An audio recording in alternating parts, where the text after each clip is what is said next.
2017년 12월에 개봉한 영화입니다. 신과 함께. 서브 타이틀은 죄와 벌입니다. 한국 영화에서 탑5 안에 들었던 1,400만 이상이 보았던 영화입니다. 국민 4명 중에 1명은 이 영화를 다 보았던 것입니다. 굉장히 유명했는데 특별히 젊은 층들이 너무 많이 보았다라고 그렇게 이야기하는 것을 들었습니다. 그 내용은 이런 것입니다. 죽은 다음에 49일 동안 7가지 지옥을 거치면서 재판을 받는 것입니다. 근데 이 재판을 다 통과하면 다시 망자가 환생하여 사람이 될 수 있다. 이런 스토리의 영화입니다.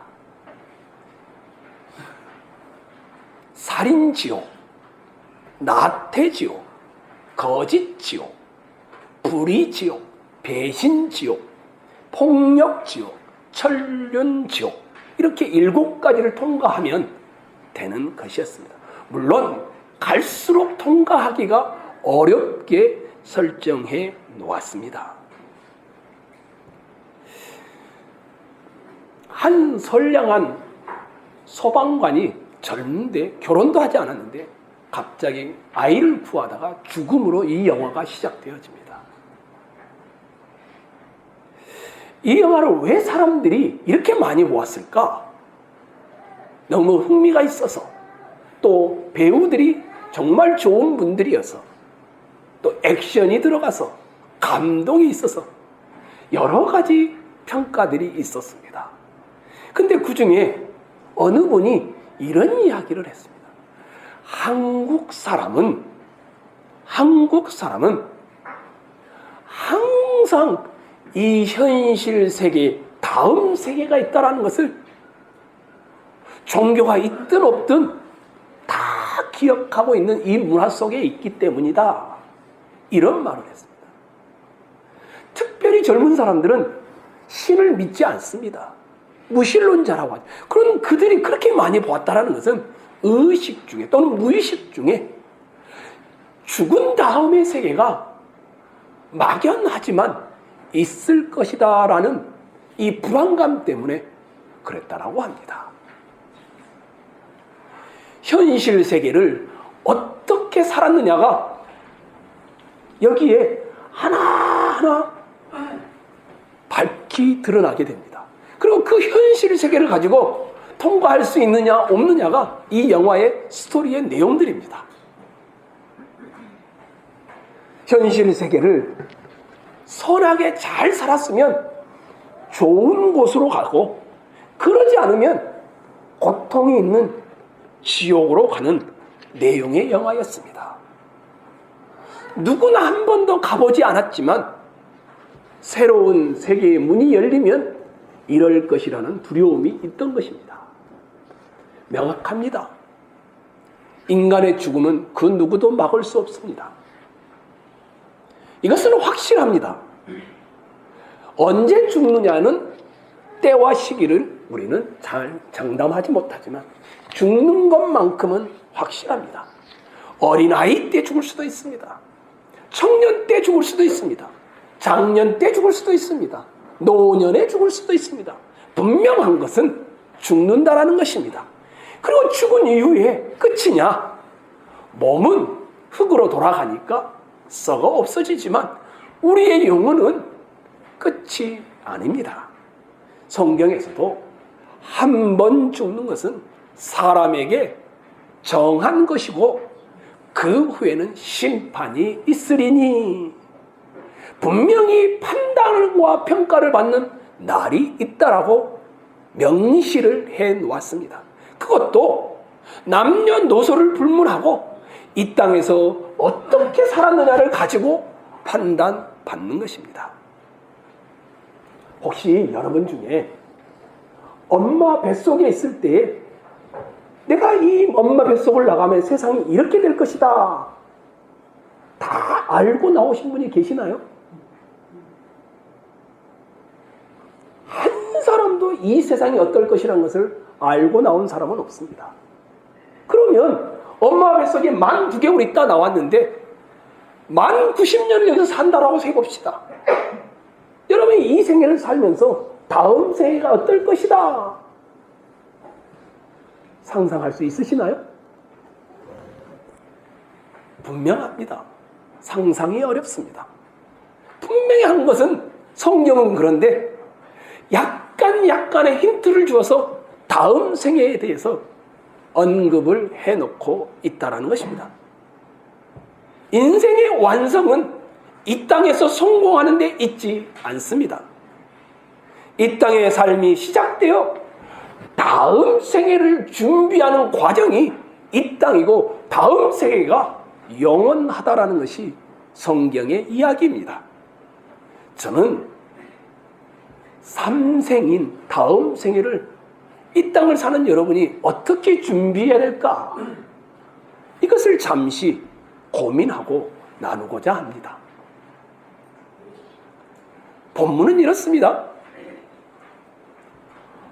지금까지 여호와 하나님께서 모세와 아론을 통해 9가지 재앙을 애굽과 바로와 그 신하들에게 내렸습니다. 계속하여 내릴 때마다 여호와 하나님이 누구인지를 보여주었습니다. 피의 재앙 기억나시죠? 개구리 재앙, 이 재앙. 그 애굽의 마술사들, 술객들도 우와, 이거는 우리가 할 수 없습니다. 하나님의 능력입니다. 이렇게 고백했었습니다. 근데 바로와 그 신하는 돌이키지 않고 고집을 부렸습니다. 그랬더니 파리 재앙이 임하죠. 악질 재앙이 내리죠. 독종이 짐승들에게 발생하죠. 우박이 하늘로부터 떨어지죠. 메뚜기가 온 지면을 다 뒤덮어버리죠. 이번에는 바로의 신하들도 바로요, 나라가 망하게 되었습니다. 제발 보내줍시다. 이렇게 나왔습니다. 근데 바로는 보내기는 보내는데 라고 하면서 타협을 시도합니다. 모세가 거절하니 그러면 안 보내겠다. 이렇게 되었습니다. 그리고는 바로 직전에 흑암 재앙이 임하게 됩니다. 사람이 안 보이는 겁니다. 옆에 있는 사람조차도. 캄캄한 흑암 재앙이. 이제 그리고 나서 이제 오늘 1절이 시작되는 겁니다. 이 흑암 재앙 중에 있는데 1절을 여러분이 한번 읽었으면 좋겠습니다. 한번 읽도록 하겠습니다. 읽겠습니다. 시작.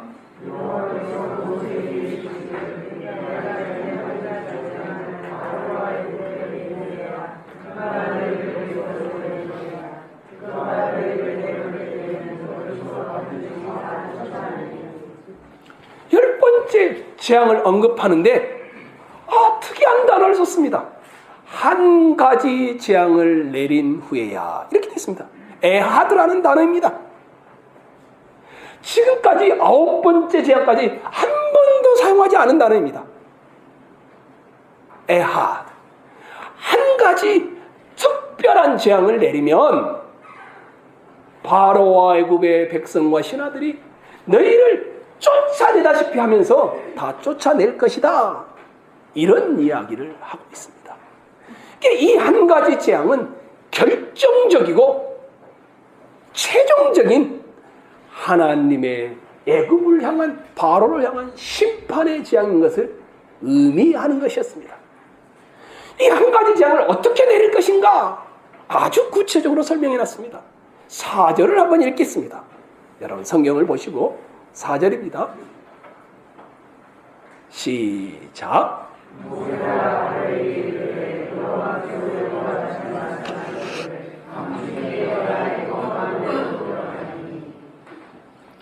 아홉 번째까지 한 번도 이런 단어를 쓴 적이 없습니다. 하나님이 직접 내려오겠다라고 합니다. 지금까지는 모세와 아론에게 말하면 모세와 아론이 바로와 그 신하들에게 말하는 패턴이었습니다. 그런데 열 번째마저 이 한 가지 특별한 재앙은 하나님이 직접 애굽과 그 역사 속에 개입하여 하겠다라는 말씀을 하고 있습니다. 하나님이 그러면 들어와서 뭘 할 것이냐? 이것이 5절에 등장합니다.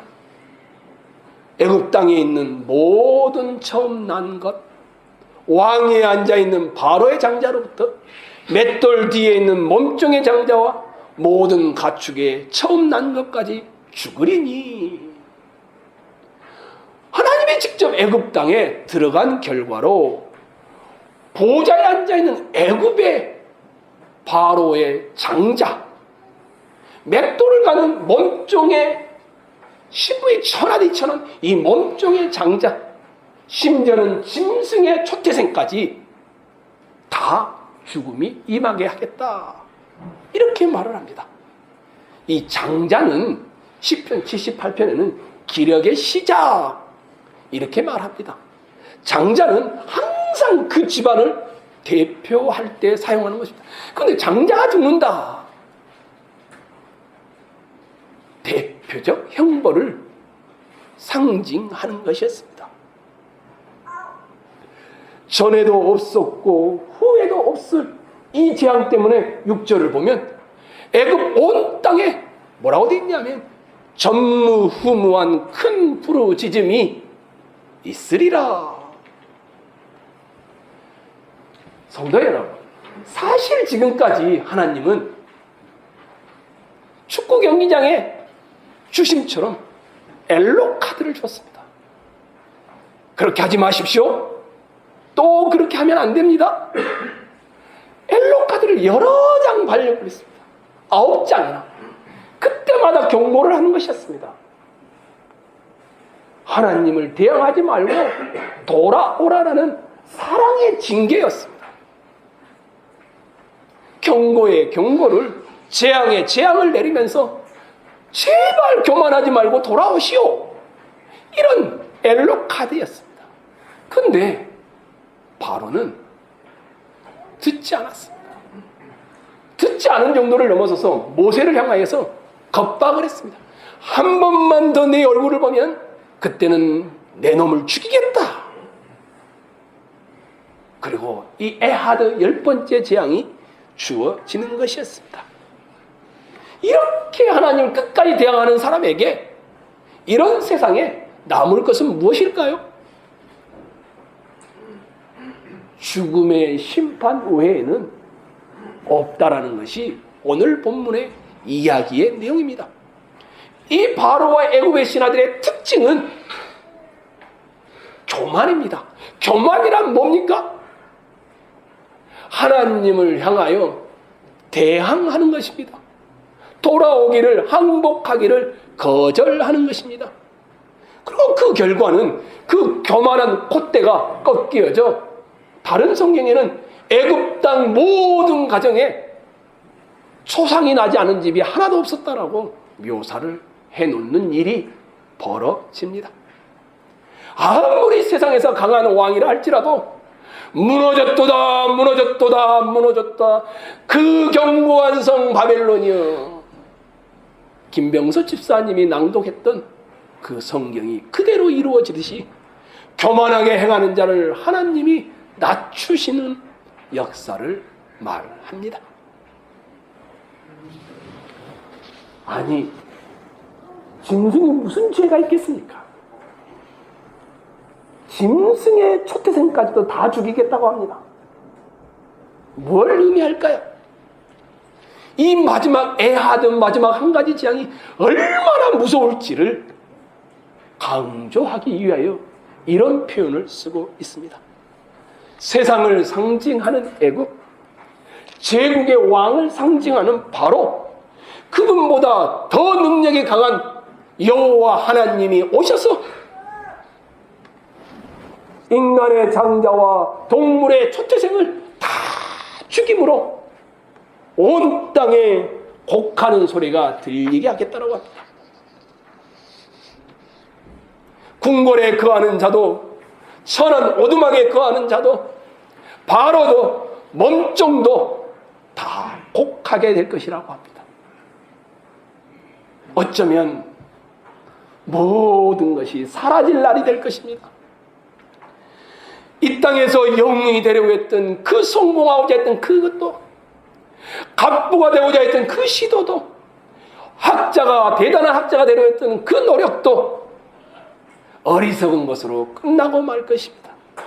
권력도 없어질 것이고, 자랑도 잊혀질 것이고, 물질도 떠나갈 것이고, 사실 그렇게 뜨겁게 사랑했던 사랑조차도 사라지고 말 것입니다. 인생을 건강하게 길게 살고 했던 장수도 무익할 것이고, 학식의 분량도 무익하고, 명성의 크기도 무익하고, 건강하게 잘 살고 있던 건강의 보존도 무익하며, 다른 사람과 관계를 잘하고자 했던 관계의 범위도 무익합니다. 모든 것이 사라져버린 그런 한 가지 재앙이 임하는 것이었습니다. 성경은 아주 명확합니다. 이것이 애굽과 바로에게만 해당될 것이냐? 아닙니다. 모든 것이 사라지고 유일하게 우리는 평가받는 심판대 앞에 설게 될 것입니다. 만일 바로가 엘록 카드를 줄 때 회개하고 돌이켜서 이스라엘을 내보냈더라면 그들의 생명을 치는 일은 일어나지 않았을 것입니다. 애굽 온 땅의 유래를 찾아볼 수 없는 통곡이 임하게 된 것은 바로가 회개치 않았기 때문이었습니다. 그때는 그들이 얼마나 통곡할지를 후회할지가 기록되어 있습니다. 사실 이 땅을 사는 동안 여러분과 저는 어떻습니까? 우리는 늘 탄식하며 영원한 장막이 들어설 날을 바라보며 사는 사람들이 아닙니까? 이스라엘 자손은 고된 노동으로 말미암아 탄식하며 부르짖으니 그 고된 노동으로 말미암아 부르짖는 소리가 하나님께 상달된지라. 애굽에 살았던 이스라엘 백성들은 늘 탄식했습니다. 하나님 어느 때까지입니까? 언제까지 저희들을 이런 아픔 속에 두십니까? 이렇게 힘들게 인생을 살게 하십니까? 그런데 그 고된 노동으로 말미암아 부르짖는 소리가 하나님께 상달된지라. 하나님의 그들의 고통 소리를 들으시고 하나님이 직접 내려와서 그들을 그렇게 부르짖게 만들었던 바로와 애굽의 신하와 그 백성에게 통곡이 일어나게 만들겠다라고 하고 있습니다. 이것이 그때만의 이야기가 아닙니다. 성경의 마지막을 기록하고 있는 요한계시록, 여러분이 읽었던 오늘 본문도 세상은 통곡하는데 하나님의 백성들은 뭐라면 즐거워하라, 기뻐하라, 심판이 너희가 아니라 너희는 구별하는 날이 될 것이다, 이런 이야기를 하고 있습니다. 요한계시록 6장에는 그렇게 말합니다. 대주제여, 하나님의 말씀과 그들이 가진 증거로 말미암아 죽임을 당한 영혼들이 제단 속에서 통곡하면서 하나님 어느 때까지 우리 피를 신원하여 주지 않으시려나이까. 그런 그들에게, 그 탄식하는 그들에게 탄식을 바꾸어 즐거움이 되도록 해주겠다라는 것입니다. 이 10번째 재앙은 바로 그런 재앙이었습니다. 영원한 대심판을 드러내주고 상징하는 재앙이었습니다.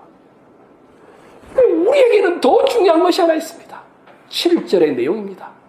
7절을 여러분이 한번 읽어보십시오. 읽도록 하겠습니다. 읽겠습니다. 시작.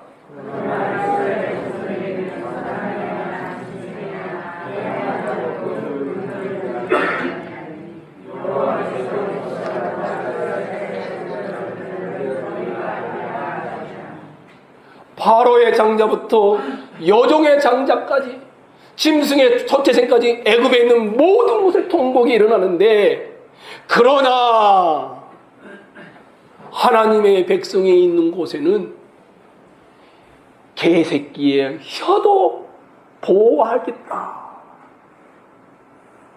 이렇게 이야기를 하고 있습니다. 이스라엘 자손에게나 사람에게나 짐승에게나 개 한 마리조차도 전혀 심판이 미치지 않을 것임을 담아놓고 있는 내용입니다. 다 심판받는데 하나님의 백성은 머리털도 상하지 않도록 하겠다라는 내용입니다. 그러나 하나님은 자기 백성을 구별하시겠다라는 것입니다. 그러나 하나님은 자기 백성과 애굽 백성을 구별해 내겠다라는 것입니다. 그러나 이 세상 살 동안 부르짖고 탄식했던 자들이 역전시키겠다라는 내용입니다.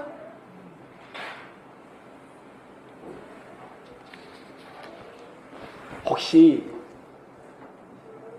노아를 아십니까? 하나님이 물로 세상을 심판합니다. 얼마나 세상이 지하로 가득했었는지 하나님이 내가 사람 지은 것을 후회한다. 그 생각까지도 다 악하다. 이렇게 표현했던 그런 식입니다. 그래서 물로 심판하는데 그때 쓰였던 단어가 있습니다. 그러나 노아는 여호와께 은혜를 입었더라. 여기서 가장 중요한 단어가 그러나입니다. 그러나 하나님의 백성은 은혜로 구별하신다라는 것입니다.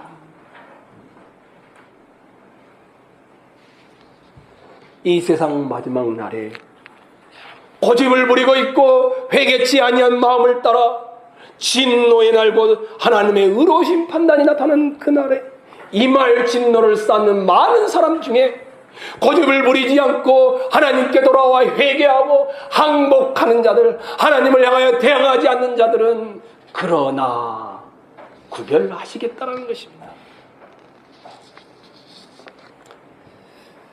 성도 여러분, 여러분이 이 출애굽기 11장을 읽고 있는 독자라고 한번 생각해 보십시오. 모세가 출애굽기 11장을 나중에 2세대를 위해서 3세대를 위해서 쓰고 있는데 여러분이 그 2세대, 3세대에 대해 읽고 있다고 생각해 보십시오. 여러분이 하나님의 백성이라면 이 한 가지 재앙이 임할 때 어떤 느낌이겠습니까? 야, 이제 내가 한 가지 재앙을 내릴 것이다. 이제 곧 결말이 다가오고 있다.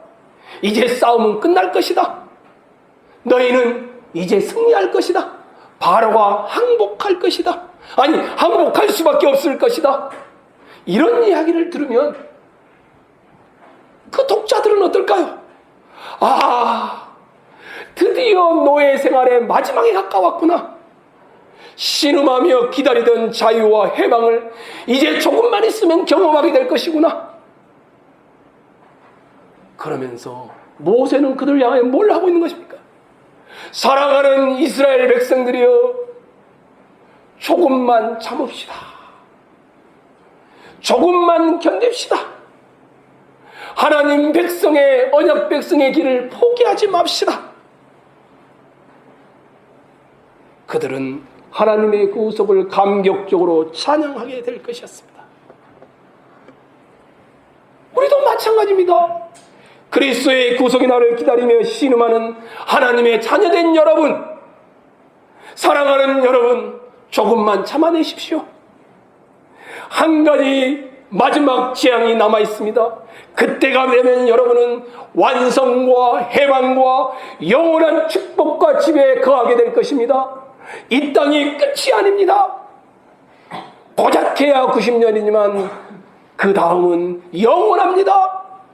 견디십시오. 이러지 않겠습니까? 그런데 만일 여러분이 바로라고 생각해 보십시오. 여러분이 애굽의 신하라고 생각해 보십시오. 여러분이 애굽의 백성이라고 생각해 보십시오. 어떨까요? 이 출애굽기 11장을 보고, 아니, 내가 그래도 돈이 많은데, 내가 그래도 권력의 최고점에 있는데, 내가 그래도 잘생겼는데, 왜가 없답니다. 짐승까지도 다 심판하겠다라고 합니다.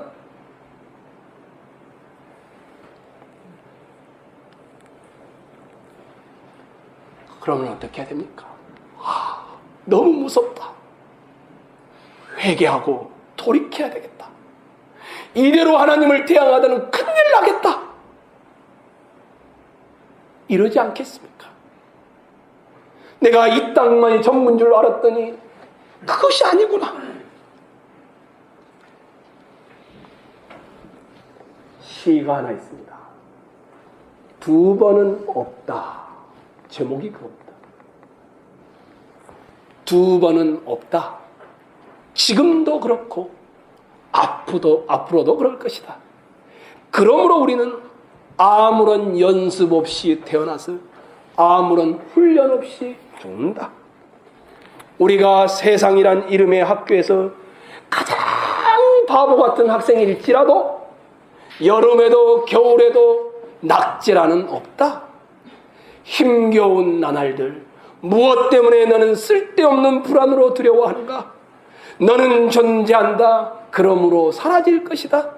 너는 사라진다. 그러므로 아름답다. 쉼 보르스카라는 폴란드 여성이 지은 두 번은 없다 시 중에 한 부분입니다.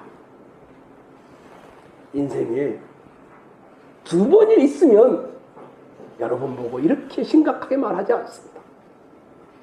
인생은 두 번 살 수 없습니다. 인생은 연습이 없습니다. 이 생애를 살고 나면 끝나지 않습니다. 이 생애를 가지고 다음 생애를 살아가는 것입니다.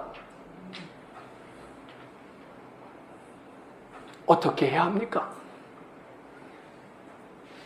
다음 생애가 내 인생의 완성인 것을 알기에, 이 땅의 이 생애가 인생에 완성되지 않는다는 것을 알기에 바로와 같이 교만의 자리에서 내려와 다음 세계의 완성을 바라보며 하나님 앞에 항복한 자로 생애를 살아가야 되지 않겠습니까?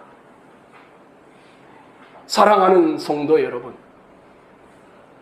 하나님께 마음의 두 손을 들고 항복하십시오. 대항하지 마십시오. 교만의 자리에서 내려와 피조물 중에 티끌과 같은 존재라는 사실 앞에 겸손해지십시오. 만일 여러분이 하나님의 백성이라면 이 땅을 어떻게 살아야 합니까? 8절에 나와 있습니다. 8절을 한번 읽도록 하겠습니다. 시작.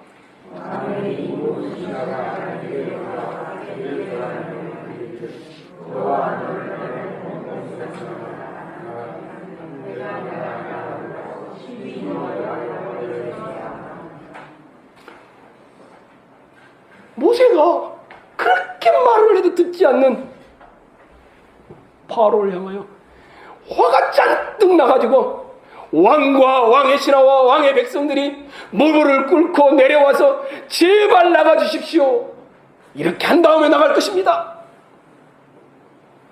모세가 얼마나 담대하게 말을 하고 분노하여 나오는지를 드러내는 구절입니다. 이 내려와 이 단어는 패배한 자가 무릎을 꿇고 절할 때 사용하는 단어입니다. 한번 생각해 보십시오. 제국의 왕 아닙니까? 일개 노예 신분의 모세가 절대 군주 앞에서 그 맹렬한 분노로 당당하게 당신은 패하고 말 것입니다.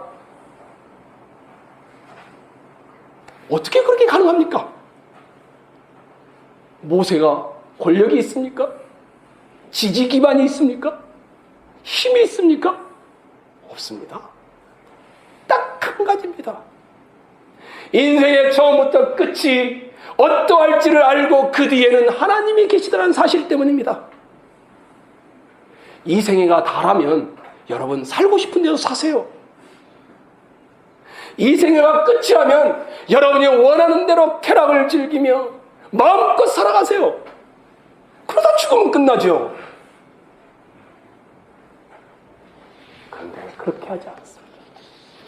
모세는 담대하게 바로를 향하여 꾸짖습니다. 왜냐하면 그 다음을 알고 있기 때문이었습니다. 당신이 아무리 하나님의 뜻을 거스려 대적하려고 하겠지만 하나님의 심판 앞에서 두려워 떨며 무릎을 꿇을 수밖에 없는 연약한 인간임을 드러나고 말 것입니다. 모세는 이 사실을 알았기에 전혀 두려워하지 않고 오히려 하나님을 대적하는 바로의 강팍함에 노하면서 걸어 나옵니다. 성도 여러분, 여러분이 하나님의 백성이라면 어떤 세상 권력 앞에서도 당당하십시오. 학력 때문에, 부의 많고 적음 때문에, 세상주의 때문에, 내 인생의 쪼그라든 삶 때문에 쫄지 마십시오. 여러분이 하나님의 백성이라면 하나님의 말씀과 하나님이 주신 그림의 완성을 알고 있는 자이기에 당당하십시오. 시편 27편에 이런 말씀이 있습니다. 군대가 나를 대적하여 진칠지라도 내 마음이 두렵지 아니하며 전쟁이 일어나 나를 치려할지라도 내가 오히려 안연하리로다. 여호와는 내 편이시니 내게 두려움이 없나니 사람이 내게 어찌할꼬. 군대가 다 둘러싸여 있어도 전쟁이 일어나 피투성이 돼도 전혀 두려워하지 않겠다는 겁니다. 하나님이 내 편이시기 때문입니다. 말씀을 맺고자 합니다. 인생은 태어나면 다 죽습니다. 이 땅의 삶은 다음 생애를 준비하는 삶입니다. 한 번 죽는 것은 사람에게 정한 것이요 그 후에는 심판이 기다리고 있습니다. 성도 여러분, 어떻게 사시겠습니까? 왕이었던, 인생을 치열하게 살았던 다윗이라는 사람이 이런 고백을 합니다. 주는 나의 피난처시여 원수를 피하는 견고한 망대이심이다. 내가 영원히 주의 장막에 머물며 주의 날개 아래 피하리로다. 왕이었던 그가 바라는 유일한 소망은 주의 장막에 영원히 머무는 것이었습니다. 다윗만 이랬을까요? 바울은 어떻습니까? 이는 내게 사는 것이 그리스도니 죽는 것도 유익함이라. 내가 그 둘 사이에 끼어 있으니 차라리 세상을 떠나서 그리스도와 함께 있는 것이 훨씬 더 좋은 일이라. 죽음을 더 기다립니다. 왜? 주님과 함께 영원히 있을 것이 그에게는 기약되어 있었기 때문이었습니다. 다윗도 바울도 그리고 여러분과 저도 이 땅에서 완성을 바라는 자들이 아니며 다음 생애의 완성이 있음을 기다리며 소망하며 살아가는 자들입니다. 그러면 어떻게 살아야 합니까? 나 하늘로 돌아가리라. 새벽빛 와 닿으면 쓰러지는 이슬 더불어 손에 손을 잡고 나 하늘로 돌아가리라. 노을빛 함께 단둘이서 기슭에서 놀다가 구름이 손짓하면은 나 하늘로 돌아가리라. 아름다운 이 세상 소풍 끝내는 날 가서 내 인생은 아름다웠다 말하리라. 천상병 시인이 쓴 귀천이라는 시입니다. 여기에 계신 모든 분들이 하늘로 돌아갈 그날을 소망하며 그분 앞에 서서 인생을 고백할 날을 바라보며 조금 건강하지 않아도, 가진 것이 없어도, 외모가 잘생기지 않아도, 배운 것이 없어도 당당하게 아름다운 생애를 들고 소망하며 그 나라를 바라보며 살아가시기를 주의 이름으로 축원합니다.